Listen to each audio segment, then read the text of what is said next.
right. Welcome back to this new episode of the Tricamera Perspective podcast. This is a new episode about the Odyssey, and wow, what a film! I'm really excited to talk to you guys about this. Today with me, I have, Samuel Taylor. all right, and without wasting any more time, let's head right into it. Early thoughts. This movie is bloody amazing. I think it's one of the best movies I've seen in a long while. It's so good. I don't know where else to start. I love everything about this, and people who were complaining about this movie, about some of the decisions Christopher Nolan made with the casting, I think they're bloody all wrong. I think this movie is fantastic. I think they did the story justice even more so than other adaptations. I don't know where to go from there. Yeah, your thoughts? I completely agree with you. My honest opinion is when I initially saw the Odyssey, and my expectations were this would be a more clinical technical story or film by Nolan, but this is surprisingly very emotional. I found the way the storylines merged really, especially towards the third at the ending of the film with the third act, really found myself more emotional, very emotionally invested in the characters and the stakes there at hand. And honestly, I'll put this right up there with Inception. I'm sure some people, even though I didn't find Interstellar as emotional as many people did, but this would be right up there with Interstellar for most people as well as one of the more emotional Christopher Nolan films. Overall, just a really spectacular film. I did find the first act a little disjointed, but as the film went on, especially towards the very final last act, I found it very I found it very rewarding, especially the way you set it up in the beginning. Right, and the themes of this movie and how it sort of like is interwoven throughout the entire movie. That was not a pun. Is interwoven throughout the entire movie. You get it because Penelope making the. Yeah, exactly. Okay, okay. Yeah, literally. Yeah, um, yeah. For reference, we're talking about like there's a literal the couple of scenes of Penelope like literally interweaving, doing some weaving, and she's interweaving fabric. So like he's making a point about doing that.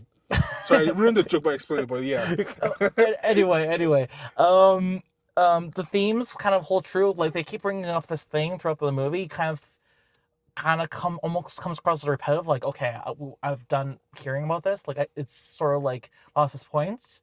But I think then, we can go into spoilers. You can mention what it is. it's the mention of Zeus's law.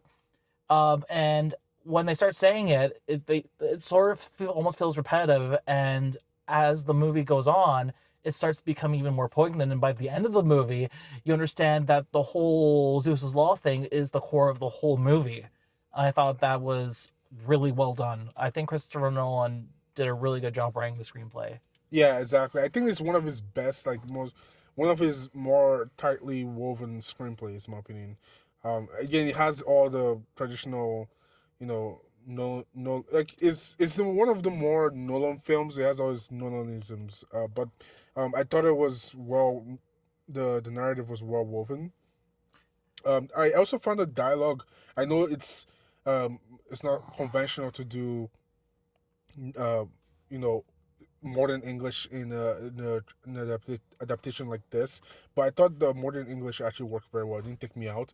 I actually found the immersion in that era very effective. I didn't really for one second doubt that this was back in an ancient time. Of course, in this is based on this is not based on history. It's fantasy, right? So, but I really like the grounded realism. It worked for this interpretation. I know people complain about the muted colors, they wanted more bronze and stuff like that, but like I really found that this worked very well. And And go ahead. speaking of that, people were complaining about there isn't like this like a lot of people were complaining about the armor choices in the film not being close to Macedonian Greek armor. To that I say it's a movie, get over it. But the second part of it is that, well, with how Christopher Nolan directs this movie, I never felt any other Odyssey adaptation or like even Troy really captured that essence of what it felt like to live at that time more so than this movie did. and I give bravo to that. And I think this movie is like is more yeah, no, I think this movie did a really good job with like the era that this movie portrayed in, and how like the dynamics between characters are living at that certain time frame, and I think they did a bloody good job at it. I agree. I agree.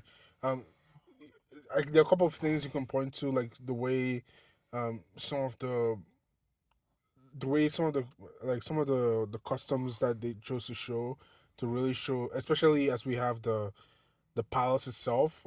It wasn't as decadent, and some people might not like that, but I thought it was very true to what it might have been like back in the Bronze Age, in terms of like the riches of someone who be, of the riches of a king's palace and stuff like that. So I thought that was very well done. Again, it's not might not be everyone's cup of tea for the minimalism, but like yeah. Overall, for acting performances, um, I thought they were really fantastic performances. Odysseus by Matt Damon was really freaking good. He gives the performance of a lifetime in this. I can see him being nominated for an Oscar for this. Of course, I loved there was much more smaller roles played by Benny Safdie as Agamemnon, and then we have the king of John Bernthal playing the king of Sparta. Sparta, and then we have also um, Hamish Patel as one of the crewmates for Odysseus. He was a really good standout for me. And oh, Cersei, that sequence with Cersei, freaking amazing. But the interesting body horror esque portion of the film, in my opinion, I thought it was a standout scene there, and the performance there as well. And I really think the decision to base this translation on Emily Wilson's translation of the Odyssey really helped bring forth some of the some themes that were lost in the other translations of the Odyssey that have been done so far, especially when it came to women of the Odyssey, and those themes like there's this particular part of the movie where it comes up that the king's seat has been empty for 10, 20 years, but she gets angry. Penelope gets angry. It's like, what do you mean it's been empty? I've been on it. Oh, is it because I don't matter or something like that? And I really thought those themes, especially with Penelope and Cersei, were really well were brought were really well woven into the narrative, in my opinion. Speaking of performances, Penelope by Anna Hathaway, Exactly. so good. She was also a standout to me. Yeah, and the scene between her and Matt Damon at the end, fantastic, fantastic. Well, Another standout for me was he played the blind old man who was loyal to Odysseus. I forgot. Steve Azomo, something like that. Yeah, I'm so sorry, I forgot his name, but he did a really good job as he did a well. really good job as well. For me though, the only I don't want to make this I'm not trying to pick on her, but like the only disappointing performance, or I'll say the only nothing burger performance for me was Athena by Zendaya. I thought that was not a I don't think she was a good fit for the role, in my It opinion. was a nothing burger until you realized what Christopher Nolan was using her for, but by that point it was too late. Exactly. Yeah. I do think the standout performance for standout scene for Zendaya as Athena was the very final scene where you find out exactly who she was in the story and how Christopher Nolan tied her into the Athena and into the narrative towards the end of the film. But overall, I just found the previous scenes sort of a letdown for me in terms of the performance by the way it was written and the performance by Zendaya herself. But yeah, like her performance wasn't bad, but compared to every other person in the movie, hers was sort of like the least important. Exactly. Yeah. Yeah, I know this might be controversial, but I'm just telling you how I felt, honestly. But yeah, other than that, I enjoyed this movie. I enjoyed it so much. I bought a 63 Canadian dollar Trojan horse. And now I'm going to have it in my movie. When people come over, I'm going to say, the only law we have in this place is Zeus's law. And I feel like that's going to be like a running theme after people have watched this movie, because it is very, how do I say this? It's the core to the message of the story, and I think it's something people are going to say after the fact, after they see this movie. Yeah, I also like the way that Odysseus is not just portrayed as this hero. I like the some of exploring some of the darker elements of Odysseus as a person and his actions, and the consequences of that. Again, Zeus's law, like we mentioned, is a very big thing throughout the film. I would argue is kind of interwoven as a thesis of this Odyssey interpretation, and I really liked what Christopher Nolan did with it. And yeah, I don't want to go too much into it. If you want to see it, you when you see the film, you understand what I mean when you hear Zeus's law. It really pays off in the third act. Again, slow starts that was a little wonky, but if you stick with it, by the time you get to the 1 hour and 10 minute mark, the film really picks up with some really outstanding sequences, in I my opinion. I didn't realize this. I never looked at my watch one time during the movie. The pace is freaking incredible. That's So one thing good. I'll say. But one of the reasons why you can get through the first hour and 10 minutes is because it's paced incredibly.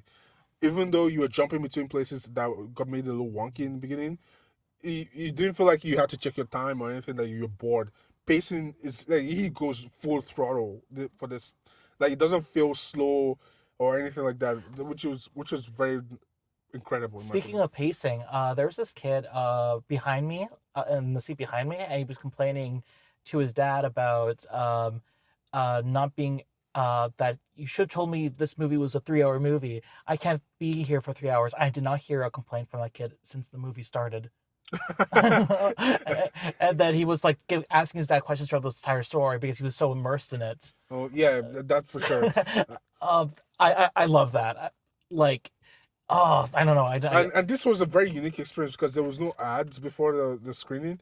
Oh, and one thing that this is aside from the Odyssey, but like there was like a brief intro to Doom Part 3 as well attached to the film, and that was also freaking incredible. I'm not gonna spoil anything, but if you have a chance to see it in IMAX, go see it, because in addition to the amazing movie that the Odyssey is, you get the first opening minutes of Doom Part 3, and it's fucking incredible. It's so good.